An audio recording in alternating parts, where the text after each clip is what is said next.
Bismillahirrahmanirrahim. Assalamualaikum warahmatullahi wabarakatuh. Saya ketemu lagi dengan saya di kuliah minggu ketiga ya, atau pertemuan ketiga, yakni dengan topik gerak pada dua dimensi.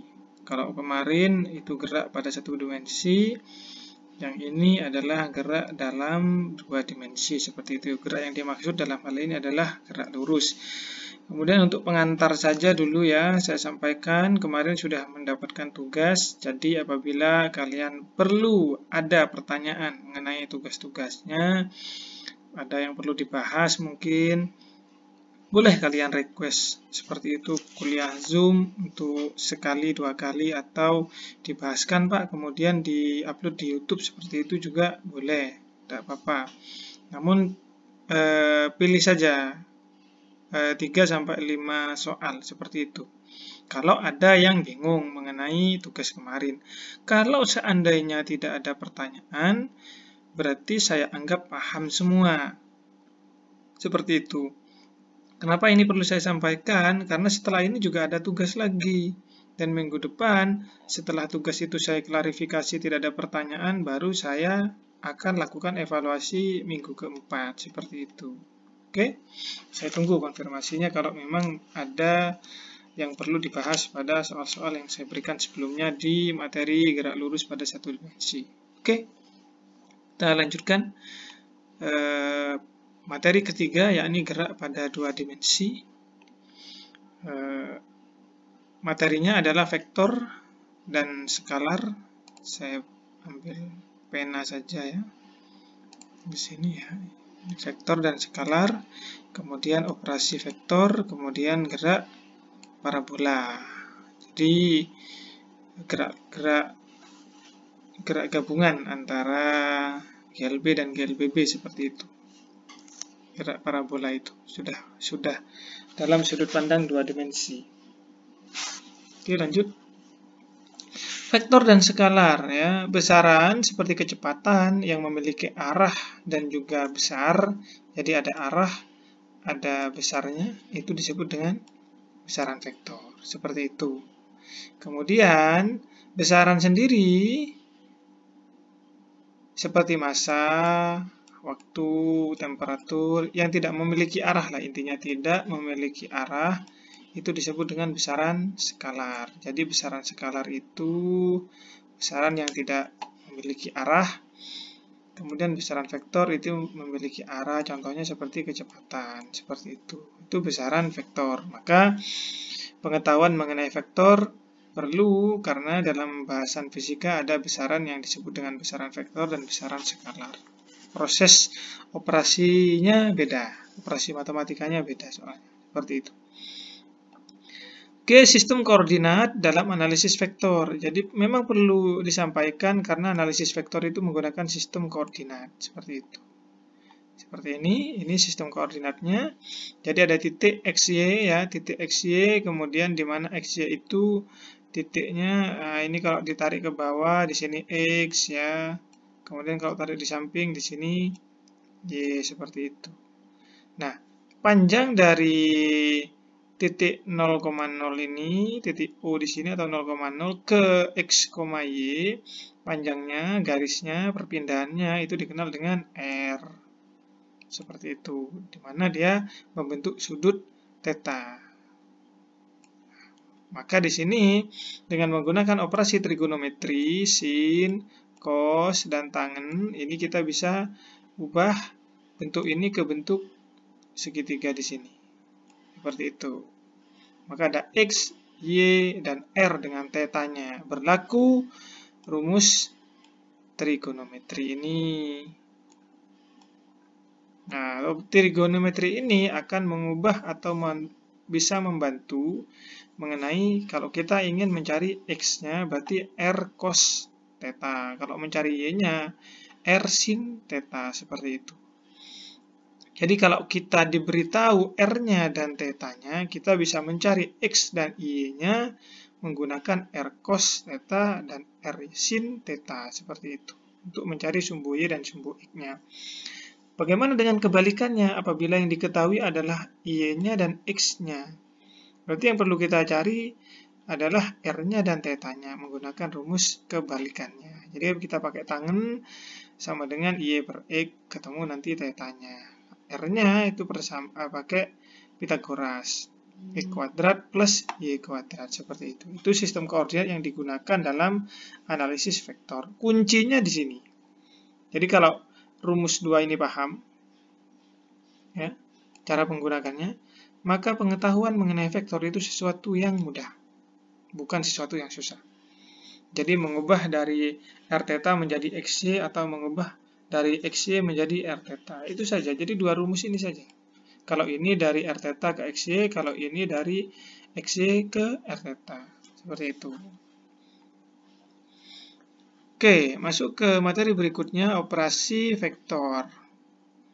Operasi vektor, di sini kita mulai dengan notasi komponen dan unit vektor. Jadi, vektor itu kalau bisa kita tuliskan seperti ini. Nah, berarti ini vektor A, maksudnya seperti itu. Itu notasinya seperti yang di sini. Ini notasi A, ini notasi vektor. Garisnya 1 di atas. Itu notasi vektor, jadi bukan panah. Jadi panahnya setengah saja yang ke atas. Ini namanya vektor A, bacanya seperti itu. Nah, di sini ada komponen vektor. Ini komponen vektor AX berada pada sumbu X, sumbu datar. Kemudian ini komponen Y-nya. Jadi disebut dengan AY, seperti itu. Nah, vektor A ini dia memiliki sudut theta. Nah, ini notasinya, ini komponennya.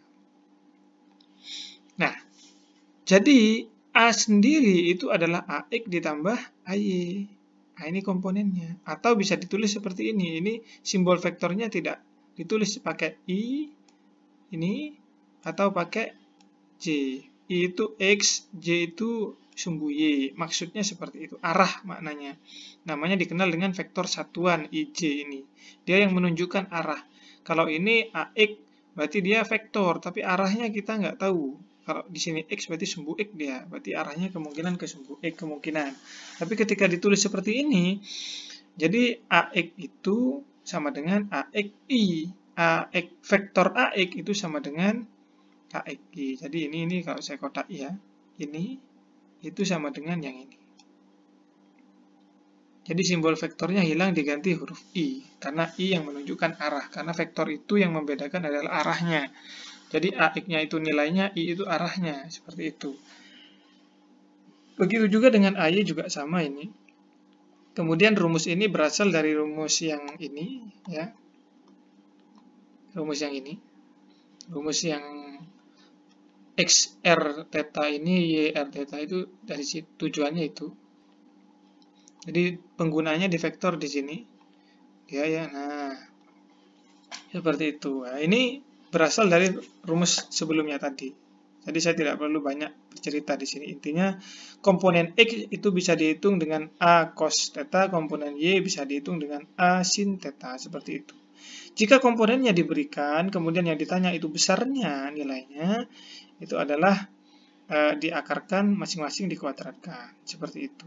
Kemudian kalau mencari sudutnya tan inverse AY per AX, sama dari rumus yang sebelumnya tadi. Kemudian selanjutnya adalah penjumlahan vektor. Jumlahan vektor itu ada berbagai macam. Yang pertama ini metode segitiga namanya. Jadi misal ada A tambah B, maka langsung ditarik garis A tambah B. Seperti itu. R, resultan simbolnya. Atau menggunakan konsep berjajar genjang. Begini dia. Begini ada. Jadi B ini tidak ada. Langsung ini kemudian tarik garis begini. Garis tengah. Seperti itu. Jadi ada dua metode. Itu secara visual. Kemudian kalau secara angka perhitungan begini. Jadi A tambah B, ini AI, AXI, AYJ, BXI, BYJ, seperti itu. Yang X ditambah dengan yang X, yang Y ditambah dengan yang Y, atau yang I ditambah dengan yang I, yang J ditambah dengan yang J. Maka ketemulah RX dan RY. Seperti itu. Jadi ini RX itu sama dengan yang ini. Nah, kemudian RY-nya kotak ya. Ini saya kotak juga yang ini. Seperti itu. Jadi kalau dicari resultannya silakan dijumlah yang X dan Y yang Y. Kemudian kalau ingin mencari nilainya tinggal pakai rumus yang ini. Rumus yang ini untuk mencari nilai resultannya. Kalau yang ini komponennya saja namanya. Jadi dia sampai di komponen. Kalau mencari nilainya maka pakai rumus ini. Kalau mencari arah resultannya pakai rumus ini, seperti itu. Jadi ini RY, RX, karena ini pakai R, seperti itu. Bagaimana kalau pengurangan? Ya tinggal pakai simbol kurang saja. Kalau pakai vektor, ya arahnya kebalik. Jadi kayak min B misalnya ke bawah sini. Jadi resultannya ke sini jadinya. Begini, R sama dengan A min B. Arahnya terbalik. Seperti itu. Itu untuk tanda negatif. Sederhananya seperti ini yang disebut atau yang dikenal dengan vektor. Komponennya kemudian cara menjumlahnya. Untuk vektor 3 dimensi tidak saya jelaskan. Yang penting paham dulu. Bisa menggunakan dulu untuk vektor 2 dimensi. Sudah bagus bagi saya. Seperti itu. Oke. Contoh, di sini saya ambilkan dari buku Kian Koli saja, tidak saya ketik, saya crop saja. Di sini ada 3 perjalanan ya. Sebuah pesawat dia melakukan 3 perjalanan dengan 2 singgahan, tempat untuk bersinggah. Yang ditunjukkan seperti gambar, ini gambarnya ya. Berarti ada D1, dia perpindahan pertama, displacement 1, D2, displacement 2, kemudian D3, ini D3. Displacement 3 ini resultan. Seperti itu. Ya. Oke. Yang pertama, perpindahan pertama dia bilang due east, berarti murni ke timur. Nah, ini berarti D1 berarti benar geser ke sana ke timur 620 km. Kemudian southwest itu timur tenggara. Berarti tenggara 45 sejauh 440 ini ya D2. Kemudian ini south of west barat daya, ini namanya barat daya sebesar 550 km bergesernya. Pertanyaannya total displacement. Nah, ini tidak bisa langsung kita jumlah 620 tambah 440 tambah 50. Beda, kalau geraknya lurus gampang saja, tinggal dijumlah. Nah, ini kita bahas sudah dalam bentuk gerakan 2 dimensi. Kita mempertimbangkan sumbu X dan sumbu Y-nya. Maka cara menyelesaikannya yakni dengan menggunakan konsep operasi vektor. Oke, jadi kita bahas di sini. Ini untuk D1 ya. Kemudian D2 kita buat, ini kan D2 yang miring begini. D2, maka ini kita pasang komponen sumbu X-nya, komponen sumbu Y-nya, seperti vektor tadi. Ini yang D3 yang barat daya, ini komponen D3X-nya, di sini dia. Kemudian D3Y-nya, begini. Nah, langkah berikutnya setelah kita ilustrasikan, kita gambarkan untuk lebih mudah dipahami mana sumbu X, mana sumbu Y-nya untuk masing-masing perpindahan, baru kita hitung untuk D1X. D1X kita bergerak ke sumbu X saja, ke sumbu X positif, maka nilainya positif 620. Bagaimana dengan DY-nya? DY-nya 0, karena dia tidak bergeser ke atas dan ke bawah, dia ke kiri, ke kanan saja. Seperti itu. Kemudian selanjutnya D2 itu sebenarnya kalau kita istilahkan D2 itu kan bergerak ke kanan kemudian turun ke bawah, begitu. Nah, perpindahannya adalah garis miring lurus seperti ini.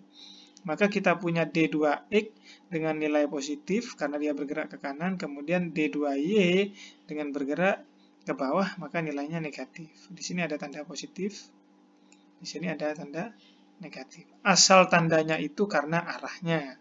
Seperti itu. Nah, dari mana rumus ini? D2 cos 45, D2 sin 45 dari bahasan vektor, analisis vektor tadi, rumus-rumus tadi. Jadi yang sumbu X menggunakan cos, yang sumbu Y menggunakan sin. Seperti itu. 45 dari mana? Dari soal. Mana tadi? Soalnya 45, nah ini. Dari soal. 440 juga dari soal. Maka ketemu D2X, kemudian ketemu D2Y. Silakan perhitungannya menggunakan kalkulator. Jadi tidak saya perlu jelaskan detail bagaimana cara menghitungnya. Boleh kalian menggunakan kalkulator. Selanjutnya untuk D3 yang ini ya, dia D3 ke barat daya. Barat daya itu kan gabungan bergerak ke kiri dan ke bawah. Berarti negatif karena ke kiri, kemudian yang Y juga negatif karena ke bawah. Nah, di sini ini ada tanda negatif, ini juga ada tanda negatif seperti itu. Nah, itu asal muasalnya. Ketemunya minus 331 dan minus 439,45 seperti itu. Nah, ini komponennya sudah kita hitung. Pertanyaannya kan total displacement. Berarti resultannya atau D total seperti itu. Maka kita hitung dx, D total x maksudnya ya ini ya. Maka kita tulis sebagai dx, D1x, D2x, D3x. D untuk sumbu x untuk komponen perpindahan pertama, sumbu x komponen x untuk perpindahan kedua, yang ini komponen y untuk perpindahan ketiga. Kita jumlah. Nah, yang ini tadi negatif ya, karena dia bergerak ke kiri. Jadi kan ini kan ke kanan, ke kiri. Begitu. Dapatnya 599,98. Kemudian dy-nya di sini ya. Ini sama dy sumbu y untuk perpindahan pertama, untuk perpindahan kedua di sumbu y, untuk perpindahan ketiga di sumbu y. Ini 0 karena memang tidak bergerak ke atas ke bawah, dia lurus saja. Kemudian ini bergerak ke bawah, ini juga bergerak ke bawah, nilainya negatif. Dari perhitungan di atas, maka ketemunya minus 750,53. Jadi dia resultan gayanya bergerak ke kanan sejauh 599, kemudian turun ke bawah. Berarti resultannya benda itu bergerak ke tenggara. Jadi ke sini dia. Nah ini resultannya inilah. Ya. Nah ini benar. Jadi ini kalau kita tarik yang titik ini kalau kita tarik ke atas begini.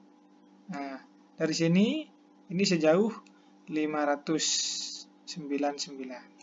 Kemudian, yang ini, kalau kita tarik ke samping sini, karena titiknya ini, nah berarti ke panah ke bawah sini, sumbu Y-nya itu ke bawah negatif, berarti negatif 750. Itu kalau ditanya komponennya. Tapi kan yang ditanya DR-nya, yang miringnya berapa, seperti itu.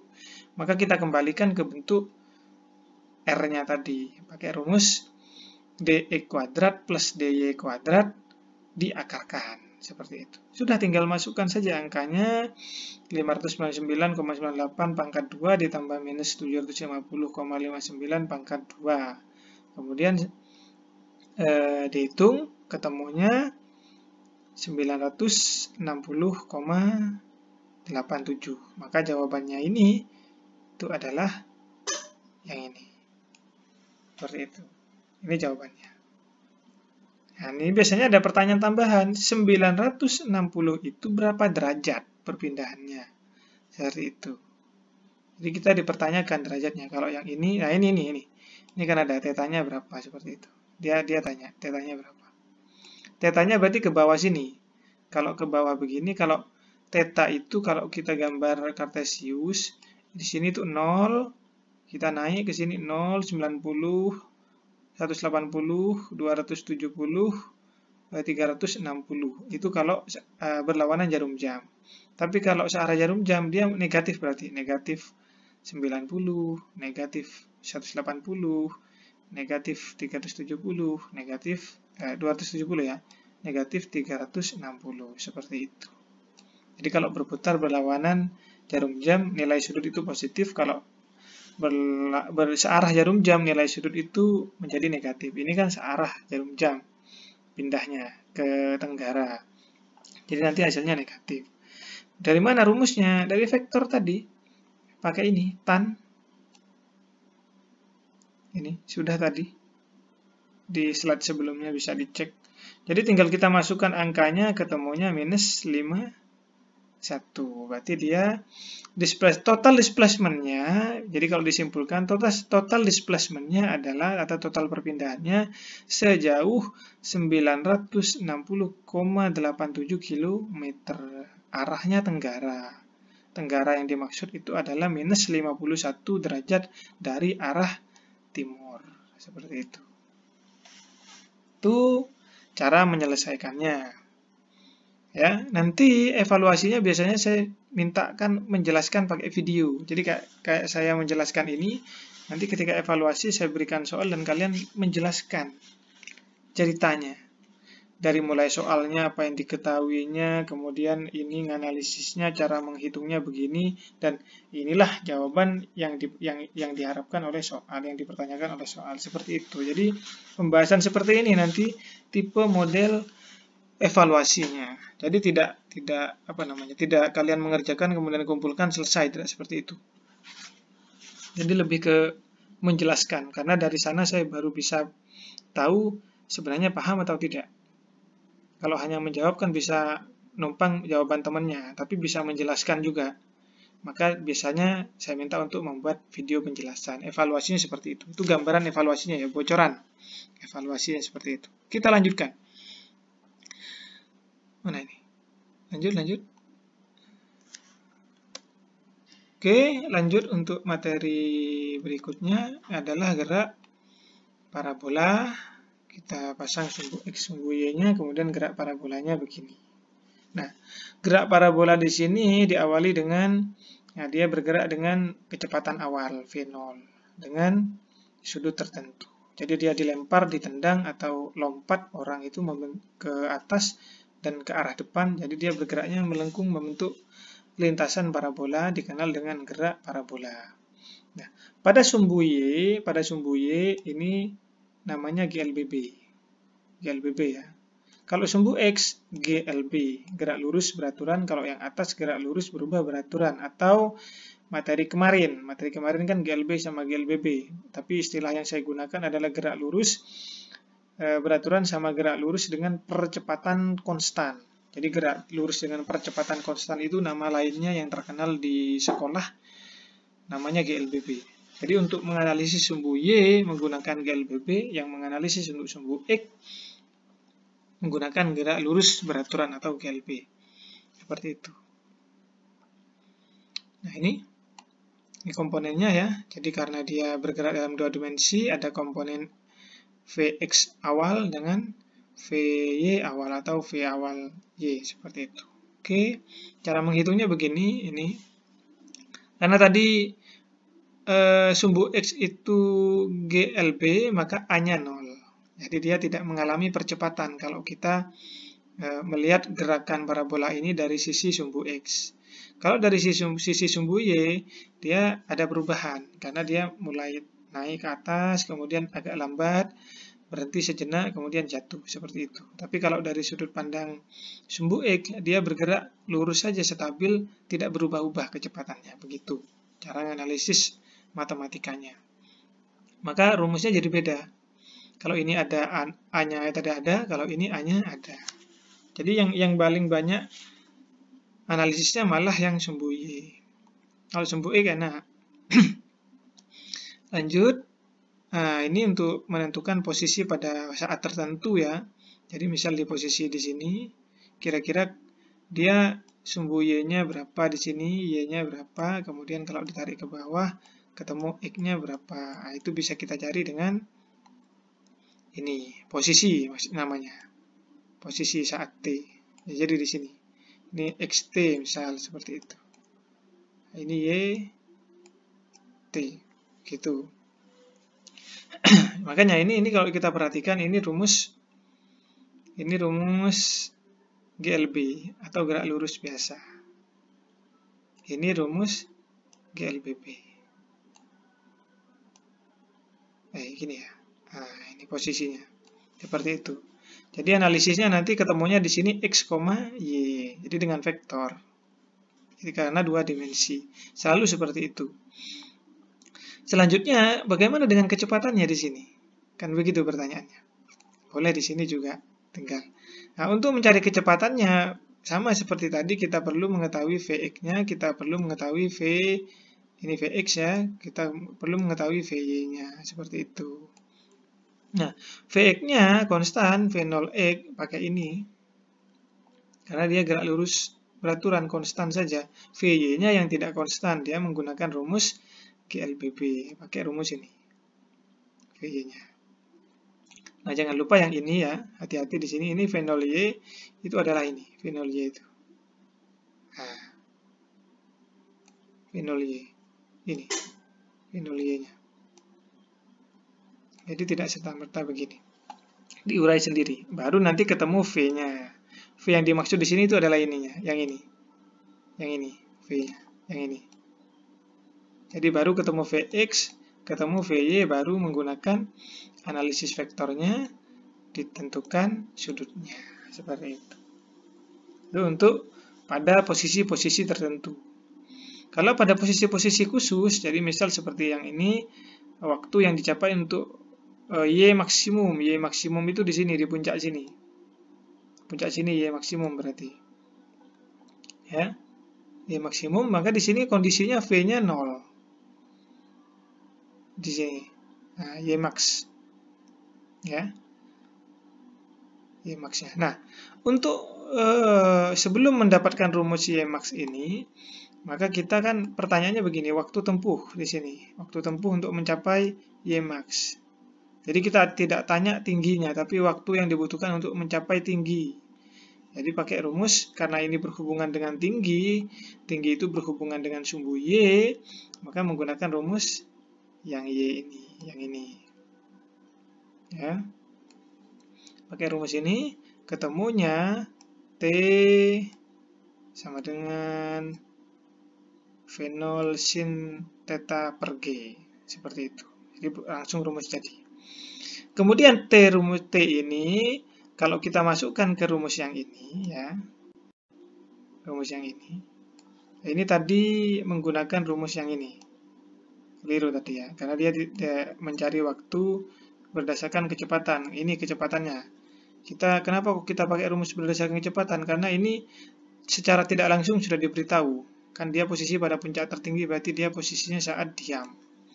Nah, ini kita tulis 0 di sini, ini 0. Gitu. Nah, ini. Ketemu T yang ini. Begini. Nah, rumus T ini, ketika kita masukkan ke sini, ya, maka nanti ketemu Y max. Y max-nya.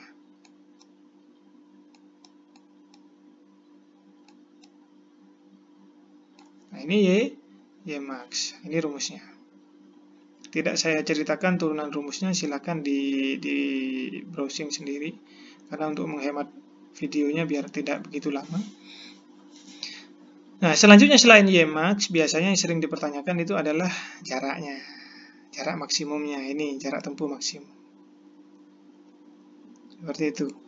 Jadi ada Y max, tinggi maksimum yang bisa dicapai, ada jarak maksimum yang bisa dicapai, ada waktu maksimum untuk mencapai tinggi. Waktu untuk mencapai tinggi. Terus bagaimana untuk waktu mencapai titik maksimum? Tinggal dikali 2. Jadi T max-nya itu, kalau dicari T max berarti T saat mulai berangkat dari sini, kemudian jatuh di sini. Nah, itu adalah 2 kali T Y max. Karena mencapai dari sini ke sini, kemudian dari sini ke sini, itu tinggal dikali 2 saja. Seperti itu. Maka ketemu T max.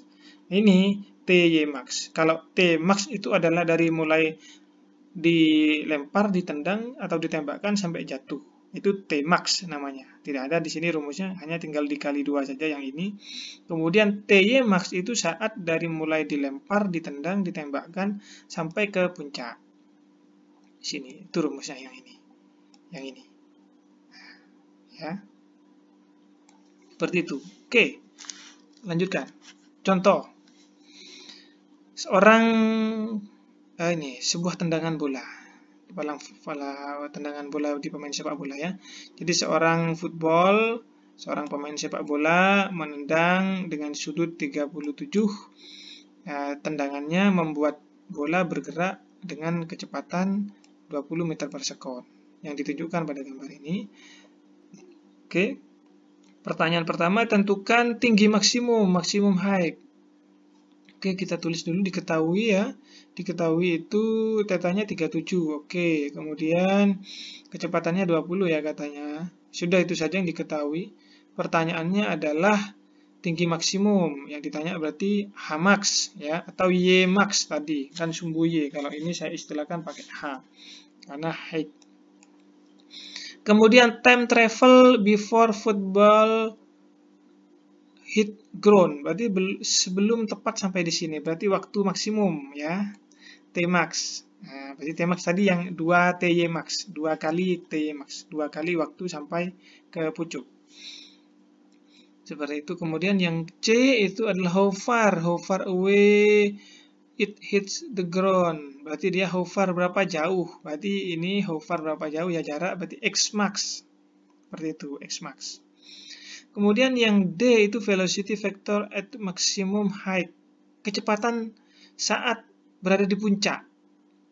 Nah ya, kecepatan velocity vektornya. Berarti dia tidak ditanya X-nya atau Y-nya, tapi gabungan dari X dan Y-nya. X-nya berapa, Y-nya berapa untuk kecepatan di pucuk sini. Saat berada pada puncak. Seperti itu, pada maksimum height. Kemudian yang terakhir itu akselerasi vektor. Akselerasi vektor itu percepatan vektor. Pada posisi tertinggi di sini, percepatan. Ini saya rasa kalau percepatan tidak perlu susah lah. Ini kan gerak bola yang kalau dia bergerak di bumi, maka jelas dia percepatan gravitasi bumi. Seperti itu. Jadi bisa langsung dijawab sebenarnya. Tadi yang D itu V ya, V saat Hmax, kemudian ini E, ini bisa langsung dijawab 9,8 seperti itu. Karena percepatannya tidak mungkin berubah selama di bumi. Ya di bumi sudah. Oke, yang perlu diperhatikan, analisa perhitungan yang dilakukan ini, kita memperlakukan bola sebagai sebuah partikel. Nah, perlu digarisbawahi. Kemarin di pertemuan pertama sudah saya sampaikan kinematika itu batasan pembahasannya sampai di mana. Tidak ada perputaran bola, ya. Kalaupun ada perputaran bola kecil. Jadi ketika ditendang, bolanya itu tidak banyak berputar. Kalaupun berputar, bisa kita abaikan putarannya seperti itu. Seandainya bola berputar, benar-benar berputar, maka analisis perhitungan yang kita lakukan untuk menjawab soal ini itu tidak akurat. Karena dia pengaruh putaran. Seperti itu. Maka hitungan yang akan saya bahas ini, hitungan yang menganggap bola itu tidak berputar atau berputar tapi tidak ekstrim putarannya. Kemudian hambatan udara kita abaikan. Gitu. Oke, ini tadi yang diketahui ya. Tinggal kita cari yang A, ini analisisnya. Tadi gambarnya saya pasang lagi saja di sini untuk memudahkan. Jadi Hmax itu tadi pakai rumus saja. Yang Hmax rumusnya ini V0 kuadrat sin 2 kuadrat sin kuadrat theta per 2G. Di slide sebelumnya sudah ada, Ymax namanya. Nah, ini angkanya sudah ada semua. Ini V0, ini theta. G-nya 9,8. Itu ketetapan di soal tidak diberitahu, tidak apa-apa. Kalian mesti bisa. Tinggal dimasukkan angkanya, hitung dengan baik dan benar, ketemu 7,396 meter. Berarti tinggi maksimum setelah bola ditendang oleh si pemain bola itu 7,3 meter. Atau 7,4 ini kalau dibulatkan. Seperti itu. Terus selesai, gampang ini. Jadi kalau bab gerak parabola itu rugi kalau kalian ada ujian, ada tugas, nggak dikerjakan atau malah nggak bisa. Karena hanya tinggal pakai rumus. Beda dengan vektor tadi, perlu analisis dulu. Beda dengan yang GLB, GLBB yang perlu kita pahami cerita dari soalnya. Kalau ini enak, tinggal Hmax, cari rumus Hmax. Tmax, cari rumus Tmax. Xmax, tinggal cari Xmax-nya. Rumusnya sudah ada semua, tinggal pakai saja. Oke, ini Tmax 2Ty ya tadi ya. Ty-nya ada rumusnya tadi, tinggal kita ganti Ty-nya jadi 2 V0 sin theta per G. Kita masukkan angkanya, ketemunya 2,457 sekon. Berarti saat setelah ditendang, itu hanya melayang 2,457 detik. Setelah itu jatuh bolanya. Dengan kecepatan 20 meter per sekon dengan tingginya 7,396 meter. Kemudian Xmax, ya, Xmax itu rumusnya tinggal pasang lagi. V0 kuadrat sin 2 theta per G. Tinggal kita masukkan angka-angkanya. ketemu dengan melewati proses perhitungan, ketemu 39,224 seperti itu. Selesai. Lanjut yang D, V saat Hmax. V saat Hmax itu berarti VY-nya 0, berarti yang ada hanya Vx. Vx-nya GLB, ada sudah di rumus di paling atas tadi. Di slide sebelumnya tadi ada di paling atas ya. Jadi tinggal masukkan angkanya, selesai. 15,98. Gampang ini. Dia kalau memang tidak bisa, segera tanya ke temannya. Yang bisa tanya ke saya boleh. Kemudian yang E, tadi sudah saya jawab ketika membaca soal, jelas ya. Akselerasinya adalah gravitasi bumi, percepatan gravitasi bumi yang mempengaruhi pergerakan ini. Jadi dia langsung aja kita jawab, A sama dengan 9,8 meter per sekon kuadrat. Oke, sampai di sini mengenai materi untuk minggu ketiga ini atau materi ketiga pada kuliah fisika 1. Jadi vektor dan gerak parabola. Sebisa mungkin saya sederhanakan seperti itu materinya. Ya, semoga bisa dipahami. Kemudian saya lanjutkan untuk tugasnya. Gitu, ya. Ini tugas kedua. Ini gak ada nomornya, ini tugas 2. Ya, tugas 2. Dikumpulkannya hari Senin. Kalau tidak salah minggu lalu hari Senin. Tugasnya itu. Saya sudah lupa. Senin lah setahu saya. Karena kuliahnya kan hari Selasa. Untuk kelas yang lain lah. Ini kan kelasnya ada 2 yang jadwalnya hari Selasa dan jadwalnya hari Rabu. Jadi tugasnya 1 hari sebelumnya. Ikut yang lebih awal. Seperti itu. Berarti yang perlu saya tegaskan ini adalah tugasnya adalah nomor 1, 2, 10, 13, 22, 24, 25, dan 31. Sedikit ya, tidak banyak. Pada buku Gian Coli, 12 Gian Coli. Yang link untuk mengunduh bukunya sudah saya berikan di Elitak. Tepat pada bukunya itu halaman 65 sampai 67. Seperti itu. Nah, ini tugas kedua. Jadi jangan lupa format penamaan filenya ya. Ini yang perlu saya garis bawahi dan perlu saya jelaskan berulang-ulang. Formatnya PDF, kemudian penamaan filenya. Hati-hati di sini. Kalau benar namanya saya koreksi, kalau namanya salah tidak saya koreksi, dianggap tidak mengumpulkan. Formatnya PDF ya, ditulis tangan, tinta hitam. Di kertasnya diberi nama NPM sama mata kuliah dan kelasnya. Jangan lupa diberi keterangan tugas ke berapa. Ini tugas kedua. Ya, tugas kedua ya, saya ingat saya. Kemarin kan tugas 1. Seperti itu. Dikumpulkannya hari Senin, paling lambat jam 23.59. Seperti biasa. Begitu. Hari Senin itu tanggal 19 berarti. Ya, itu batas terakhir pengumpulannya. Oke, kemudian, nah ini sudah evaluasi ya, berarti minggu depan kita evaluasi minggu keempat. Namun sebelum evaluasi, silakan kalian kalau ada yang perlu dipertanyakan mengenai tugas-tugasnya, sebelum saya cek pemahamannya melalui evaluasi ini, silakan kalau ada perlu dipertanyakan. Jadi minggu depan itu bisa saya tidak jadi evaluasi, jadi saya jelaskan dulu yang soal-soal yang perlu dibahas, kemudian baru 1 hari atau 2 hari kemudian setelah dibahaskan soal itu, evaluasi dilakukan. Jadi tetap minggu depan, hanya kalau misalkan ada pertanyaan, saya bahaskan minggu depan juga. Seperti itu. Jadi pakai Zoom atau istilah pakai apalah sembarang. Seperti itu. Oke. Oke ya. Nanti saya tunggu konfirmasinya. Sudah cukup saya rasa. Sampai ketemu di video berikutnya. Semoga bermanfaat, semoga menambah pengetahuannya. Terima kasih. Saya akhiri. Assalamualaikum warahmatullahi wabarakatuh.